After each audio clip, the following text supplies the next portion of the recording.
Hello, everyone, and welcome back to the latest edition of the Jacob Elyachar Podcast. I'm your host, Jacob Elyachar, the chief content producer and writer of JakeStick.com, a pop culture entertainment news website. If you're watching this video on YouTube, please give us a thumbs up and please subscribe. If you're listening to this on any of our audio channels, please give us a 5-star rating. Download this episode and more episodes after this conversation. My latest guest is an actor, director, and writer that has a film coming out in this year called Things Like This. And as of this recording, he has over 222,000 followers on Instagram. So please help me welcome Max Talisman to the podcast. Hey, how are you? Thanks for having me. Max, you're so welcome, and thank you so much for taking time out of your schedule to visit this podcast. I really appreciate it. No, thank you so much. It's going to be a time. I'm looking forward to it. Awesome. I'm looking forward to it too. So let's get started. So when did you get interested in performing, and how did that passion evolve into desire to pursue a career in the entertainment industry? So it was kind of my only option from birth, pretty much. I mean, from the moment I was one, I was singing around the house, as I think, when you hear a lot of creatives, that's kind of the vibe, is that you're born with this passion and this insatiable need to share your creativity. And that's definitely how I was as a child. And my mom was a theater major at Northwestern. She didn't end up following into, the business, but she had a lot of friends in the industry, and she had a good understanding of it. And when I was 8, I did my first show, or 9, I think 9 or a long time ago, I did my first show, which was Les Miserables. And I was home last week for my birthday, and my dad had the video of me singing Little People as Gavroche saved. So I got to see that, which was pretty wild. But yeah, no, it started at a very early age. And then by the time I was 12 and 13, I was performing professionally in DC as an actor, where I grew up. I grew up right outside of DC. And it just kind of morphed more and more into, this is my only path. This is what I was put here to do. So it's, I love it. Obviously, I'm very, very grateful to get to do this. But it's also, sometimes it feels like not a choice. It's what I'm meant to do, which I definitely believe. Absolutely, absolutely. And it's important to do that. And I am a proud theater kid, went in 5th grade to 12th grade performances. Mm-hmm. So I truly admire people that go into live theater, go into filming and television. Mm-hmm. So congratulations on breaking that boundary, because not a lot of theater kids in high school actually have the balls to do what you are doing right now. Thank you. Yeah, and I mean, I'm lucky that like a lot of my friends who I grew up with are super talented and are doing it too. But it's I feel grateful that we've all just kind of pushed each other forward, and it's a great life. I am very grateful to get to be a creative in an industry like this. So absolutely, absolutely. And speaking of our industry, this is the only time we'll get serious. I promise you that, everybody. As you and I both know, one of the biggest stories that has dominated the industry this year is the 2023 writer strike. And you are a non-writers union affiliated writer. So one of the questions that I always have for in my journalism mind is, why did you not decide to originally join a union? And what is your take on the strike? So I am SAG, so I am part of a union that might go on strike very soon. Obviously, I mean, as of right now, I don't know when this is going to air, but it's, June 21st. So SAG is just at the bargaining table right now. High chance that my union will go on strike. But I would love to join the WGA. I mean, at some point. It's more that, I wrote my first film. It was an independent film. The reason for me to join yet. I think, obviously I care deeply about writers and what the writers are asking for and what they deserve. And I think, I there's nothing that I support more than what the writers believe in right now. So I feel very in tune with it. I feel very like I feel part of it. Obviously, SAG is asking for similar things, but it's kind of parallel. It's a little different, but I think this is a real turning point in the industry. There's a lot of stuff that both unions are arguing for that are for the future. They're not necessarily for right now, but we have to have these conversations now because in the future it'll be a conversation we should have had. So it's you asked me why did I decide not to join the WGA. It was not even kind of an option yet. It's something that I very much intend to do in the next few years, and will do. But it wasn't, when making the film, it wasn't really something that we could prioritize, just based off budget and all of that. So yeah, I think, in the future, obviously, I want to be a part of the WGA. I am a proud member of SAG.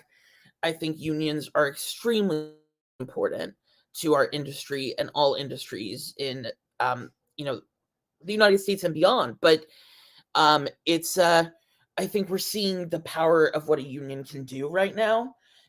When it's unified, when it's strength in numbers, when we really come together for the common good of the union.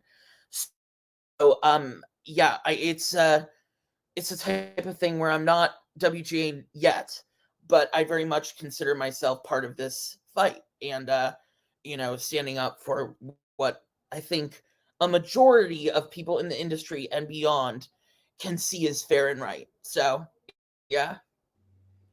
Absolutely. And Jake's take with Jacob Elyachar stands behind the Writers Guild, and also SAG as well. I'm keeping my eyes up and prayers out for both guilds at this time. You guys do a lot, give me a lot of joy, inspire me a lot. So I am keeping my thoughts and prayers with you guys Thank you. as the strike continues, and I have fingers crossed that it gets resolved soon.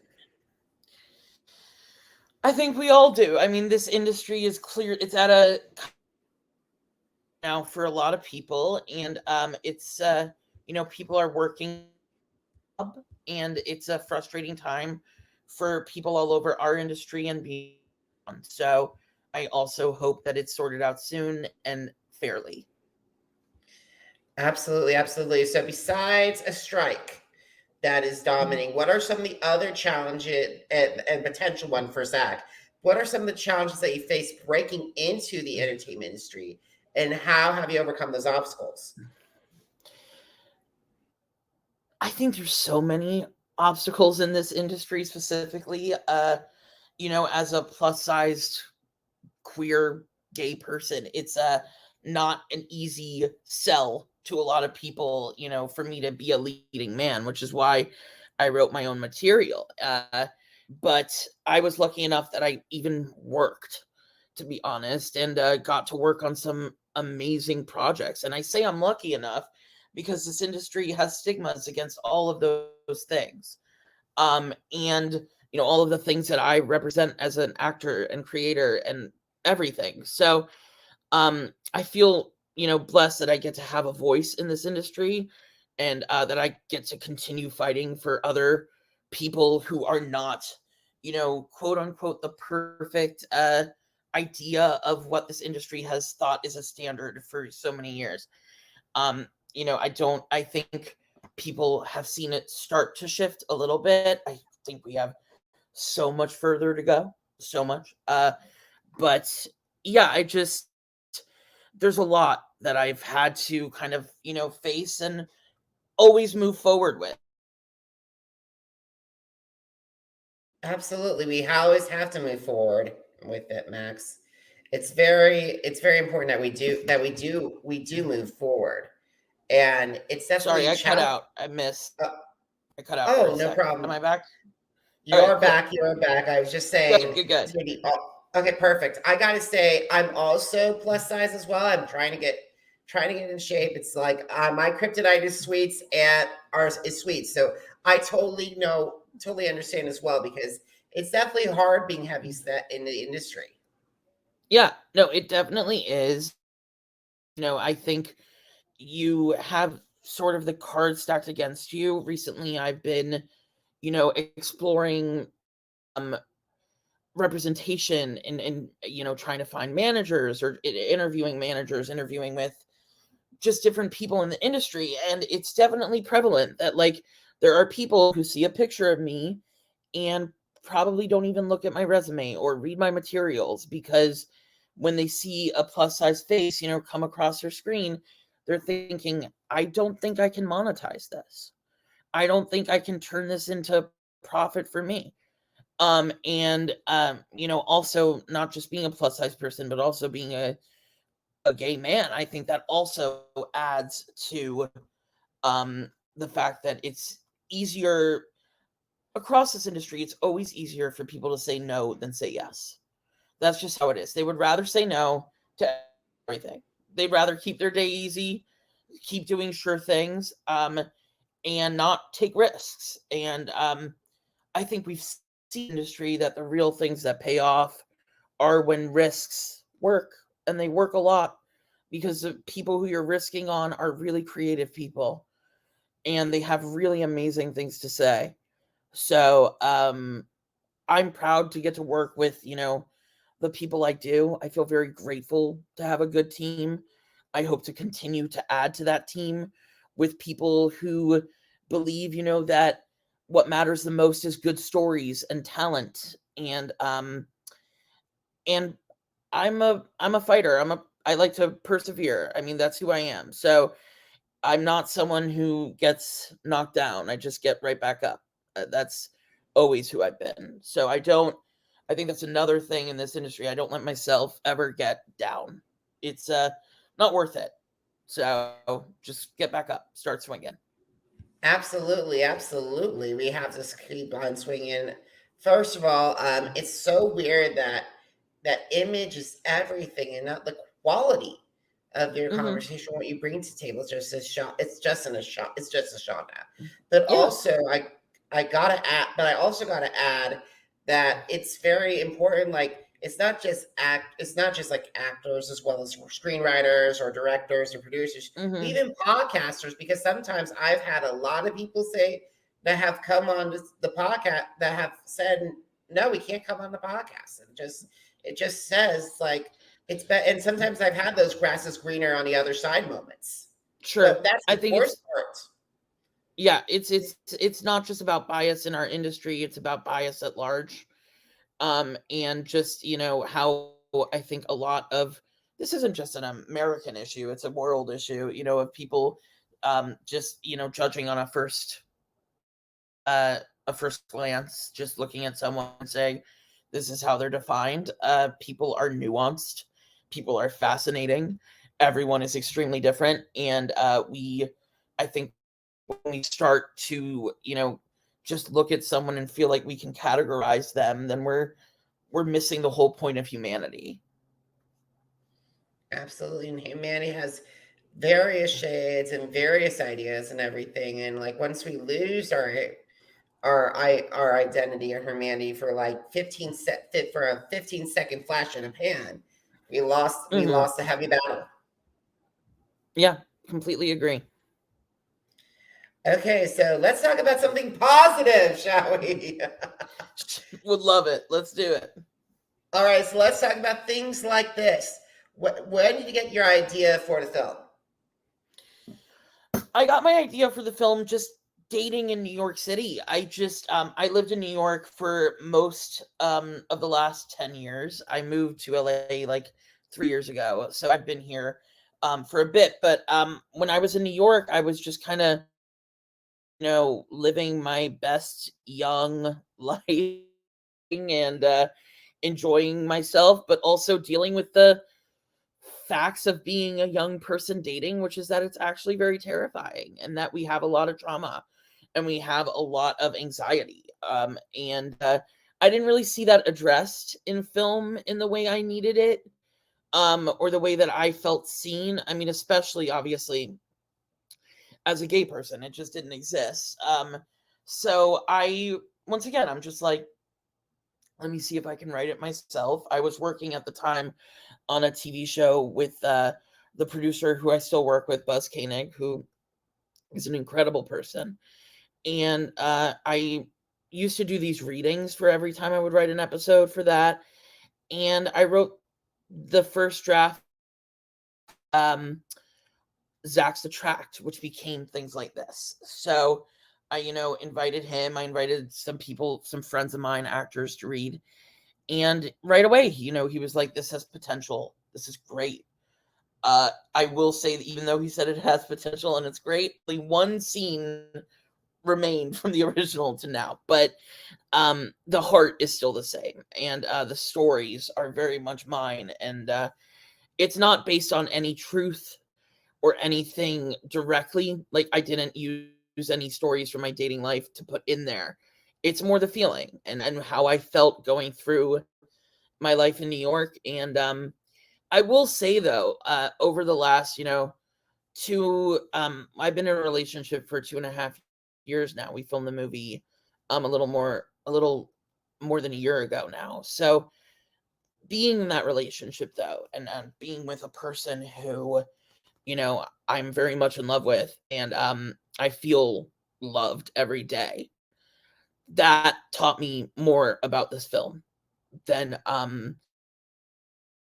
than a lot of just living in New York. So falling in love, being in love during filming, and just being informed by that definitely added to the movie that I have today, and it made it a fully formed movie, like it feels, the best thing I can say about this movie for me is it genuinely feels like falling in love. And I wouldn't have been able to create that if I wasn't experiencing it at the same time. I gotta say, I give you a lot of kudos because I also did 4 years in New York City, and I did a lot of I did stuff in New York City. I even stayed during shutdown of phase 4, and then the pandemic brought me home in May 2021. But I've learned a lot from my New York experience. But at the same time, I'm also terrified about dating. It's very tough and difficult, Yeah. especially for us. It's extremely difficult. Yeah. I think, there's a lot of reasons why people feel like they shouldn't be loved. And that's what they go into dating feeling. This is the reason why I'm not good enough. These are the reasons why I don't deserve this. And when I was writing Things Like This, that's something I really wanted to explore. Why do I feel this way?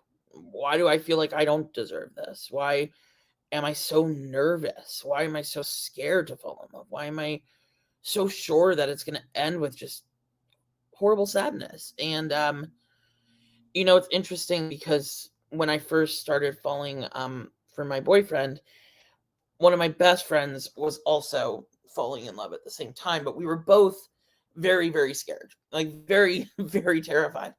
And we were having a conversation in her room, and we were talking about it, but then she was just like, but what if we just let ourselves?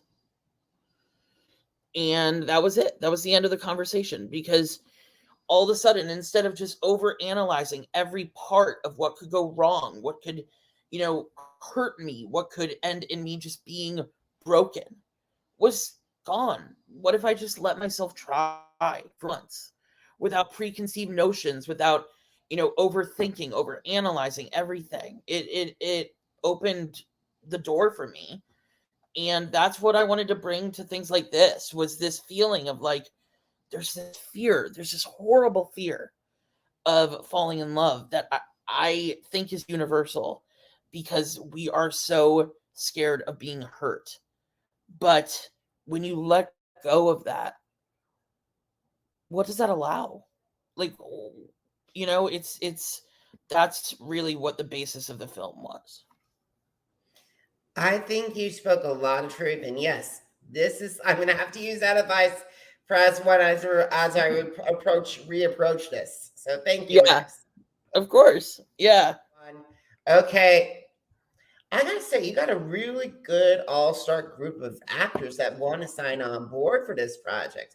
Richard Regan, Eric Roberts, Charlie Tan, Joey Polari, and Jackie Cruz. So what were some of the reactions when you saw that these people were like, okay, I want to be involved with this?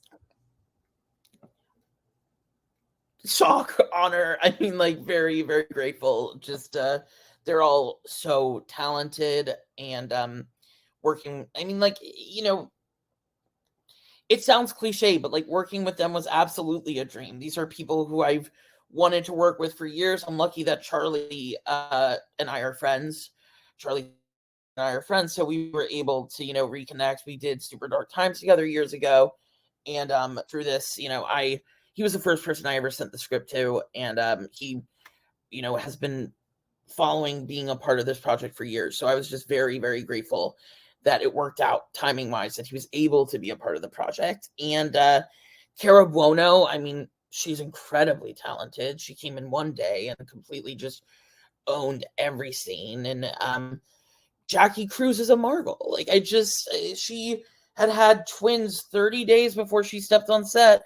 And then all of a sudden she's on set and she's just blowing us away. I just could not believe the level. And it's the type of thing where I can't imagine anyone else playing that role now, because it's so Jackie, and she is she's just so incredible in that film.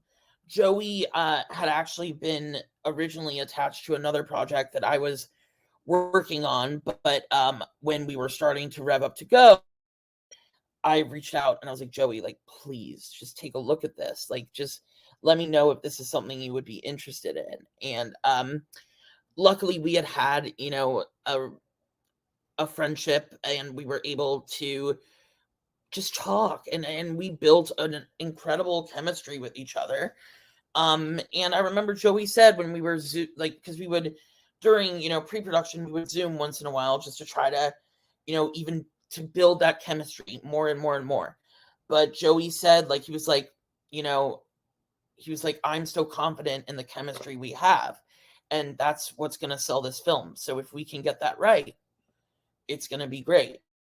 And he was right on. We, to capture it on camera, and he's just so talented. Like, Joey is so talented.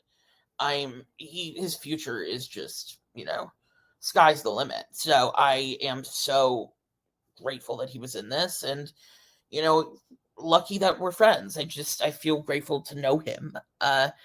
But Eric Roberts, I mean, what do I even have to say? He's just like an icon. He comes on set, he owns it, he rocks it, he has stories that you're like, how did this happen? This is incredible. This is unbelievable. And he's just a fantastic person.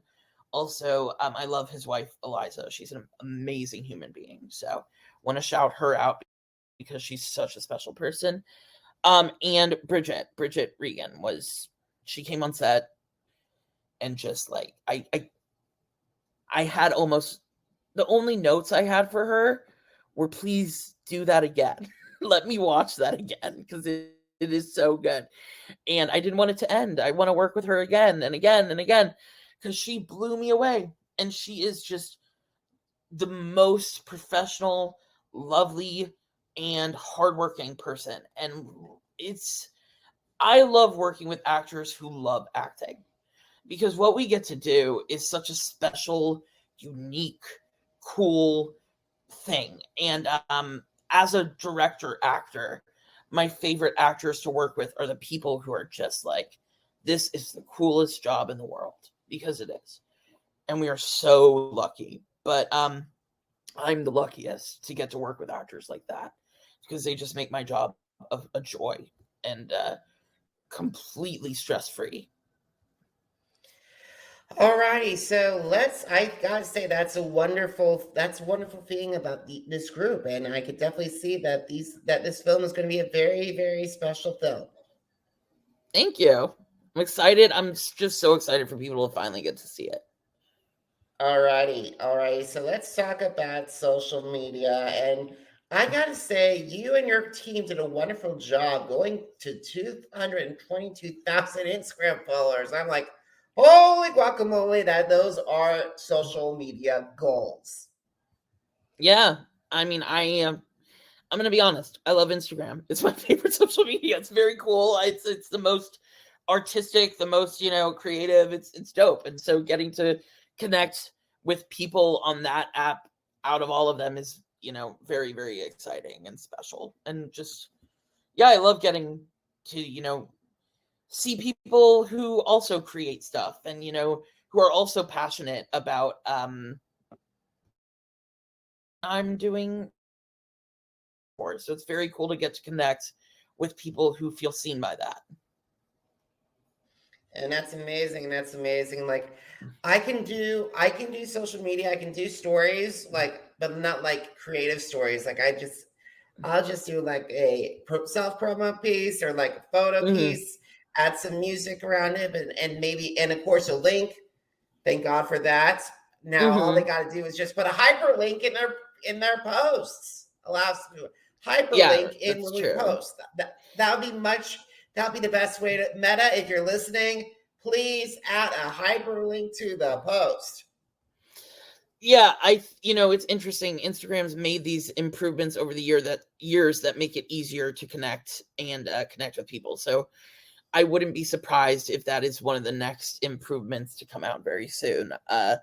But yeah, no, I just love connecting with people. So Instagram's a very cool way of getting to do that. Absolutely, Who absolutely. So who we got definitely tries everyone who reaches out. Obviously,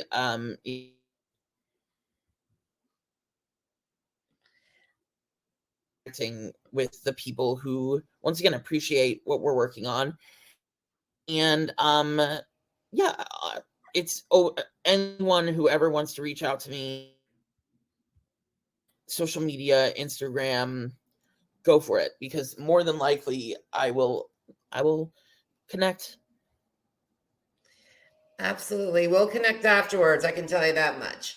All righty. Yeah. So I cannot do TikTok for the life of me. No, TikTok is going to be very hard for me to do. Yeah, I'm not a huge I mean maybe someday I will end up TikToking more and more, but I enjoy the content on there somewhat. I think it's a cool app. I understand why it gets the response it does. Um, I also really love watching Broadway clips on there. So that's very fun. But yeah, I'm not, I don't post on TikTok much. I posted a few promotional stuff for the movie there so far, and I'll probably continue to do that the closer and closer we get. But yeah, I'm not huge on posting on TikTok, but I will say I'm on there. I definitely am looking at stuff and enjoying it and laughing. So, um, yeah, it's a great app, but I'm definitely more creating on Instagram. Absolutely, absolutely. So we got to start winding down our conversation. So if you had the opportunity to meet with people who want to enter the entertainment industry, what advice would you share with them? I always say my number one advice for anyone joining the industry is trust your instincts, because you are your best judge of character. You are your best judge of what's best for you. And you have to be the one to gauge what's right and for you, what's right and what's wrong for you. And the only way to do that is to really just make sure that you are listening to yourself. So your number one ally in this business is your instincts. It's you. Make sure that you are always listening to that voice in your head, because the few times that I haven't, it's definitely led me in a way that would have been a lot better if I had just listened and trusted my instincts in the first place. Another one is, obviously, I said earlier, don't give up.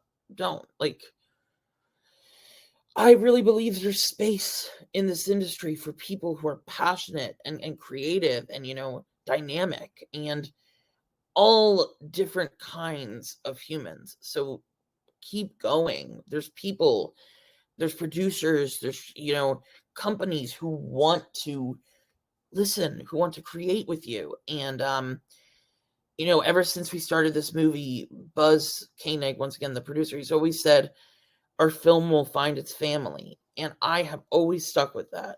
How I ended up with the best crew and the best cast because I stuck with people who were passionate about it and people who believed in it. I don't want to work with people who don't believe in what I'm doing and what my company is doing. There's no reason for me to try to convince people who aren't going to be convinced to work with me. I just need to find the people who do, create it, and then those people who passed will wish that they had said yes in the first place. Now that's good advice. I definitely got to say that much right now. That is good advice. And that could be used for people are going to regret not coming on here or working with you. That's like, they're going to wish, shoulda, woulda, coulda. Yeah, I think, there's so many amazingly talented people who have made it. And how many, if not all of them, got a no first. So make sure you're not the person who's regretting that you could have worked with the next, Al Pacino, Meryl Streep, anyone, or Max Talisman. Absolutely. And maybe even get interviewed by the next Jacob Elyachar. Maybe. All righty, Max, we got to start officially winding down. So first of all, when can my audience find you, connect with you, not just on Instagram, but where can they find things like this, or where can they connect with your work? Sure. So everyone can connect with me on all social media at the Max T Show. I am that across the board. So you can find me on Instagram, TikTok, and Twitter at the Max T Show. You can also follow at Things Like This Movie on Instagram. We do post updates on there. We post a lot of stories on there, just giving updates or, showing what our stars are up to right now. And, the truth is that anytime there's news about the film, which is soon, you will see it obviously on my Instagram and Things Like This. So follow those too. And, you will know exactly where we're going and when, and I'll see you there. Awesome. So guys, if you missed any episodes of the Jake's Take with Jacob Elyachar podcast, or this is your first time to the podcast channel, visit our channels on Apple Podcasts, Deezer, Google Podcasts, iHeartRadio, Podcast Addict, Spotify, and Spreaker.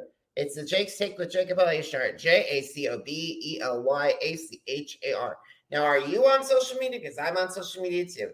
Facebook, Instagram, Twitter, and YouTube. Jacob Elyachar, JACOBELYACHAR.